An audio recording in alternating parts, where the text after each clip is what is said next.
Bonjour, je vais corriger l'exercice 15 du TD de chimie 1. Dans cet exercice, on étudie une réaction entre l'acide l'ion nitrite, pardon, NO2-, et l'acide méthanoïque. Donc la réaction qui va se faire, c'est entre ces espèces chimiques qui sont indiquées dans l'énoncé. C'est NO2- et HCOH. Forcément, puisque si je les mélange, c'est elles qui vont réagir. Quand vous regardez les équations chimiques qu'on vous donne, eh ben, j'ai envie de dire pas de chance, elle n'est pas écrite en fait. Il y a bien HCOH, mais qui réagit avec ce qu'on appelle la base conjuguée, hein, c'est-à-dire que HCOH, je lui enlève H+, ça donne la base conjuguée, et NO2-, ben, quand je lui rajoute H+, ça donne l'acide conjugué. Alors ce qu'on doit faire dans un premier temps, c'est écrire l'équation bilan, donc c'est ce que je vais faire maintenant. Alors la réaction, c'est NO2-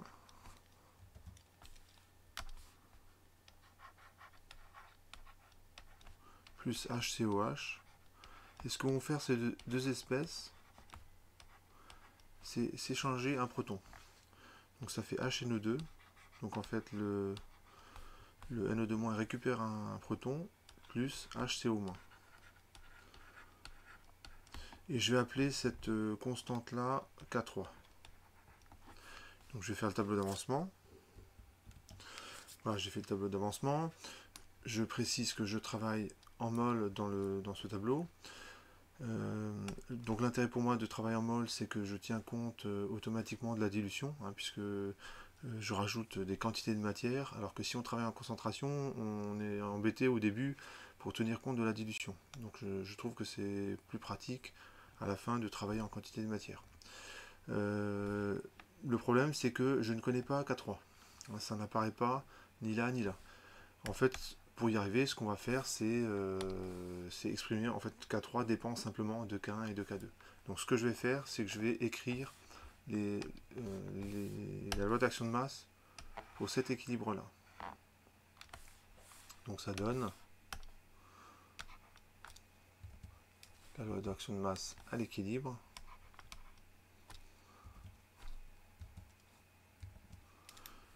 Donc, loi d'action de masse à l'équilibre. Donc, ce que vous avez, c'est d'un côté, il y a la réaction qui m'intéresse, donc il ne faut pas se tromper. Et celle-là, je fais un tableau d'avancement, et dedans, je vais mettre des valeurs. Et puis, ce que je vais faire maintenant, c'est une autre utilisation de la loi d'action de masse. Je vais m'en servir pour calculer d'autres constants d'équilibre. Et dans ce cas, ça ne sert à rien de faire un tableau d'avancement. Ce que j'ai besoin de savoir, c'est dans l'expression de K1, c'est explicitement où est la concentration de telle espèce, la concentration de telle espèce, etc., etc., pour pouvoir en déduire l'expression de K3 en fonction de K1 et de K2. Donc vous allez voir, c'est ce que je vais faire dans un instant. Donc K1, c'est égal, donc c'est cet équilibre-là, c'est la concentration de H3O+, pour la concentration de HCO-, et je divise par la concentration de HCOH, et je vous rappelle que l'activité de l'eau, qui est le solvant, c'est 1. Je vais maintenant faire la même chose avec cet équilibre-là. Donc ça donne K2 égale. Donc vous remarquez, je ne cherche pas à remplacer, à exprimer ces concentrations en fonction d'un avancement quelconque de réaction ou je ne sais quoi. Je garde HCO-, H3+, HCOH, parce que je vais devoir identifier entre K1, K2 et K3 les différentes espèces. Donc c'est vraiment deux utilisations complètement différentes de la loi d'action de masse. Donc c'est toujours la loi d'action de masse, mais c'est présenté de manière différente. Alors, la barre de fraction, donc c'est H3O+, NO2-, HNO2 au dénominateur, et l'activité du solvant eau, c'est 1. Et puis j'arrive à K3. Donc ça donne HCO-. C'est après que je remplacerai ici par ce que ça vaut en fonction de l'avancement de la réaction. Ensuite HNO2. Ensuite HCOH pour les réactifs et NO2-. Et quand vous regardez, eh ben c'est égal. Donc là, il faut avoir le coup d'œil. Le HCO-, vous voyez qu'il est au numérateur. Il est au numérateur là. Et HNO2, il est au dénominateur et il est au numérateur là. Donc à tous les coups, ça fait K1 sur K2. Donc je vais le vérifier rapidement. Donc je vais recopier la K1, donc ça fait H3+, HCO-, divisé par HCOH, multiplié par, donc j'écris K2, le numérateur et le dénominateur, je les inverse, donc ça fait HNO2 au numérateur, divisé par H3+, NO2-.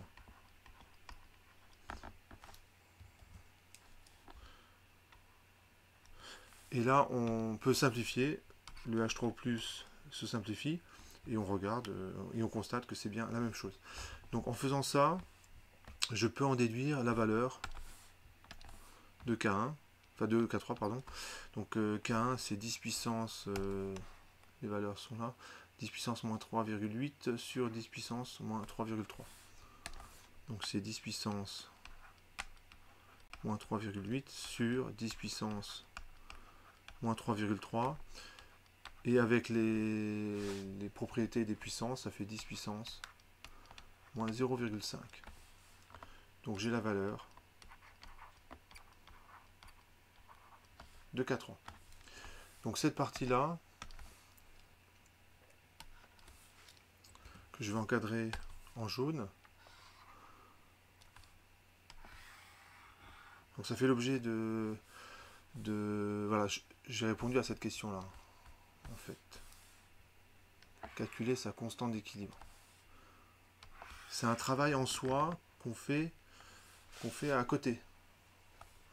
C'est-à-dire que tant que j'ai pas la valeur de K3, finalement, je peux pas répondre à la dernière question, déterminer la concentration des différentes espèces à l'équilibre. Donc ça, c'est important de... Et là, j'ai répondu ici.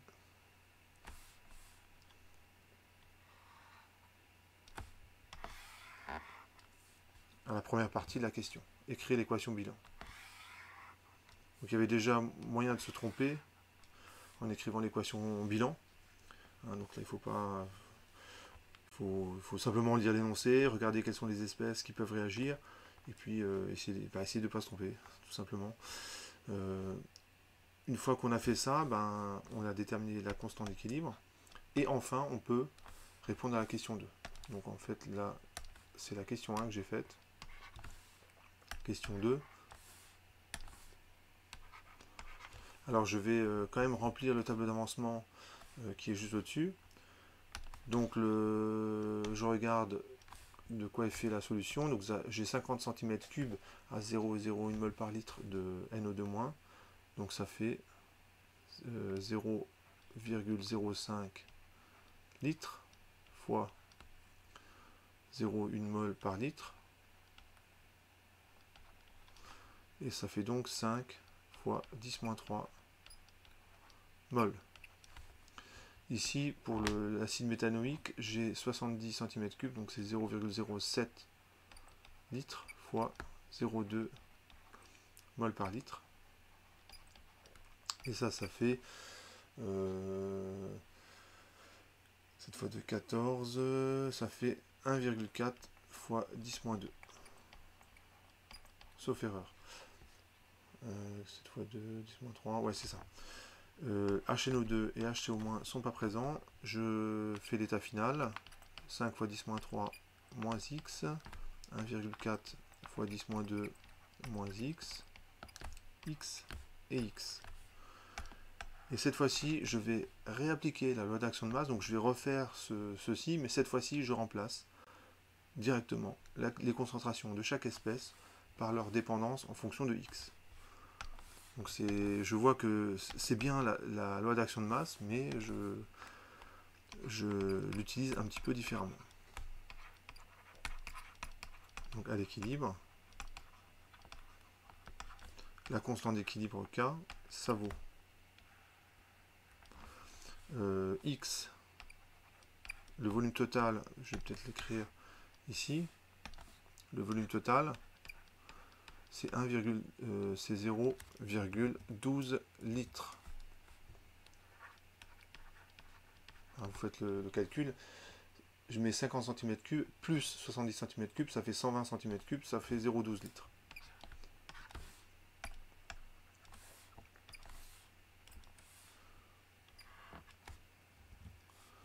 Je fais juste une petite voilà, l'équation bilan de la réaction.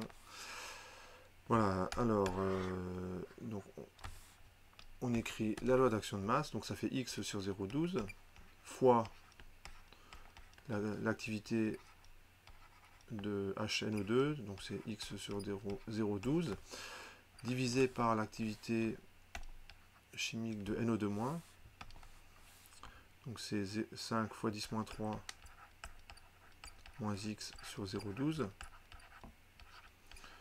et enfin 1,4 fois 10 moins 2 sur 0,12. Donc ce que je constate, c'est que ici tous les volumes se simplifient. Donc faites attention, c'est pas toujours le cas. Ça me donne donc x carré sur 5 fois 10 moins 3 moins x, 1,4 fois 10 moins 2 moins x. Et il faut que je fasse la résolution de cette équation-là. Alors, est-ce que je peux tenter une hypothèse? On vous demande... je fais pas d'hypothèse, je fais la résolution complète, puis je verrai bien si ça marche.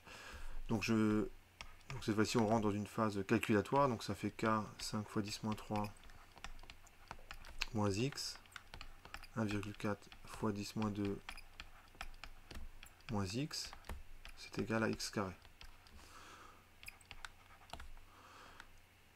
Je rassemble les termes en x carré. Ici, je vais avoir k moins 1. Le moins 1, il vient de là, en fait. Quand ce x carré, je le passe de l'autre côté, ben, ça fait moins x carré. Et l'autre x carré, c'est quand je développe cette parenthèse. Il y a un terme x carré qui apparaît, plus x facteur de... j'ai k qui se met en facteur. Et j'ai ça plus ça, avec, on n'oublie pas un signe moins. Donc ça fait moins 1,9 fois 10 moins 2. Et enfin, plus K.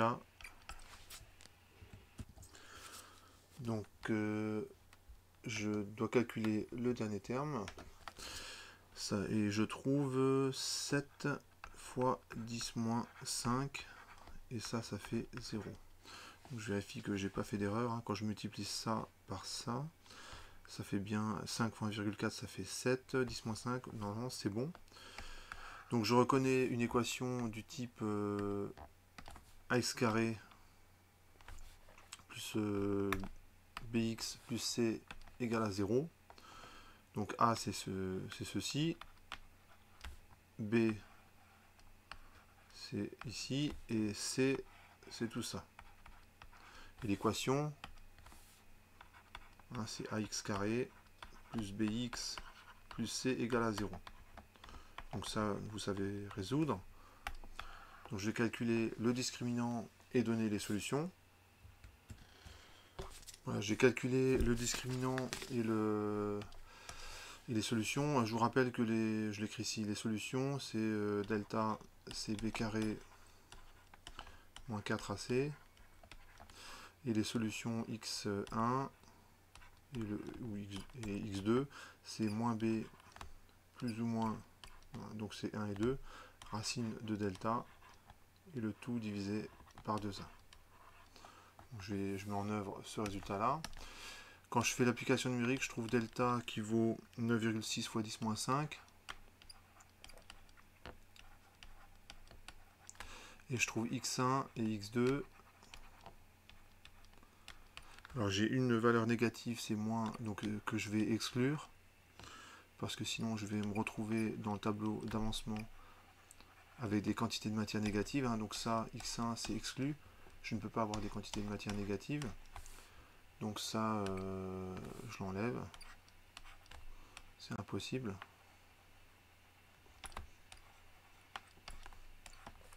Et l'autre solution, donc c'est ça qui m'intéresse, c'est 2,8.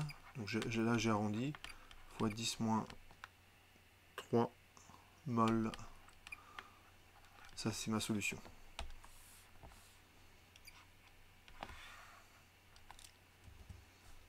Alors, je l'encadre. Ça c'est mes deux solutions. Alors, je reviens dans le tableau d'avancement, 2,8, 10 moins 3. Donc les quantités de matière, lorsque je fais 5 moins 2,8, 10 moins 3, j'ai 2,2 fois 10 moins 3.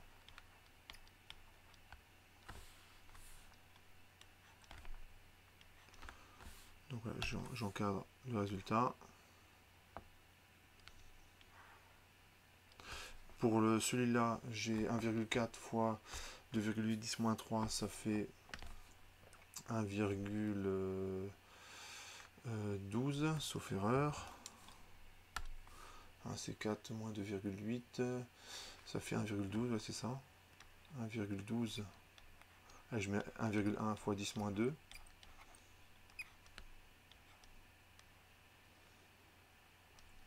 Je l'encadre. Et ici, j'ai 2,8 fois 10 moins 3 et 2,8 fois 10 moins 3. J'encadre ici. Je peux calculer les concentrations correspondantes à partir de ces quantités de matière. Donc je vais le faire dans la page suivante.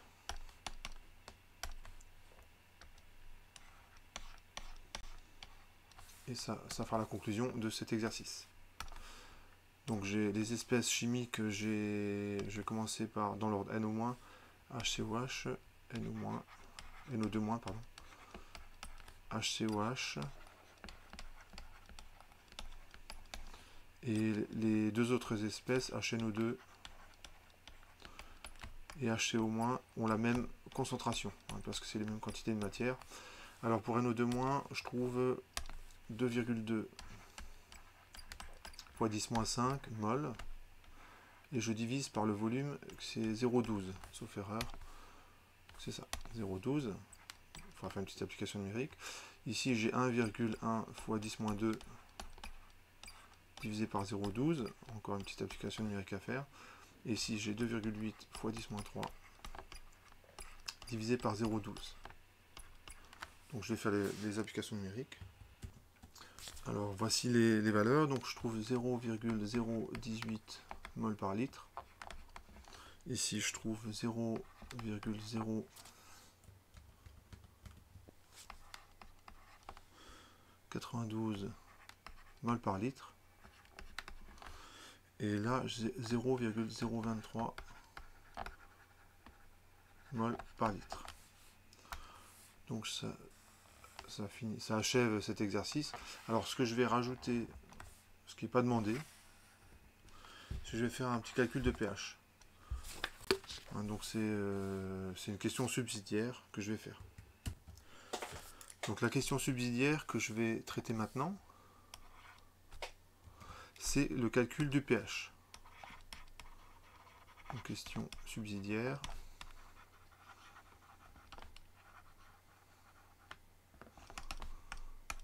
C'est le calcul du pH. Donc je vous pose cette question là parce que c'est quand on est arrivé là, en fait on peut on peut assez facilement traiter ce genre de questions. Alors je vérifie que j'ai pas fait d'erreur dans les calculs, normalement c'est bon. Alors ce que je vais faire, c'est reprendre, comme je veux calculer le pH, il me faut une équation où apparaît H3+. Bah, par exemple, je peux prendre K2. Donc on peut utiliser K2.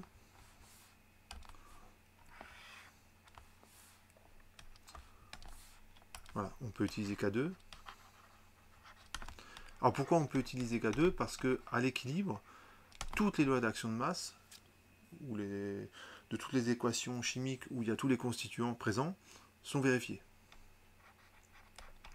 Donc K2, ça vaut H3+,